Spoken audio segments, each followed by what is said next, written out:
هاي الجموع كلها الى مدينه الرمادي. من يضمن ضبط الامر بالداخل؟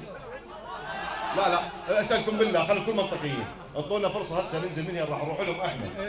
نطلعوا الرجال، طلعوه، اسمعوا، ان ما طلعوه اسمعوا يا اخوان، كلها تتجه الى الرمادي ونعرف شلون نطلع رجال. احنا سبق وان قلنا لكم قضيه يجب تفهمونها، بالليل كل العشاير مسلحه وتحضر نفسها، اي قوه الطب المفروض تنضرب ما يطلع منهم ولا واحد. لا شرطه ولا غير الشرطه، ولكن قلنا اي قوات عسكريه تجي ببغداد احنا نتصدى لها. وكانت الفضيحه اللي صارت، اسمعوا المالكي لو تسمعون كلامه، هذا الارعن ايش قال كلمه قبل كم يوم، قال كلمه مخزيه، قال الحرب الطائفيه على الابواب. هي الابواب اصلا احنا فاتحينها، مو قضيه خوف من احد، بس افهموا وين يجرنا هذا العفن، هو واذناب ايران.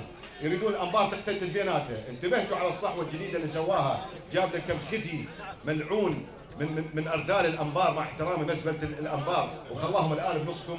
يريد يخلقون فتنه. احنا اذا بدي تصير المشابك الحاه، المن نذبح الجندي ابنك، الشرطي وابن عمنا، بالله عليكم بيها من تكامش.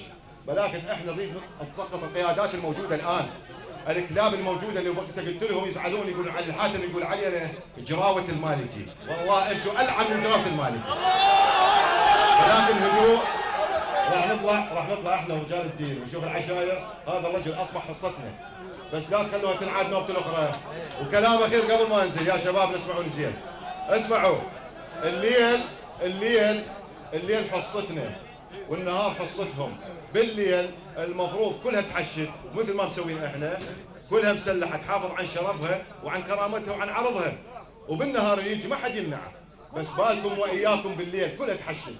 اي واحد يطب، اسمعوني، غمض مثل سوالف الحراميه، همرات غير همرات ما يرجع. بلغوا المركز اذا اريد تطلع قوه، يجي المختار او الشيخ او المركز الشرطه، لا تنطون فرصه ان ياخذون الزلم ويوميا جمهر المظاهرات والصياح.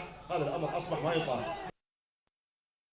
محافظة الأنبار شهدت بدورها استمرار الاعتصامات التي مضى على انطلاقها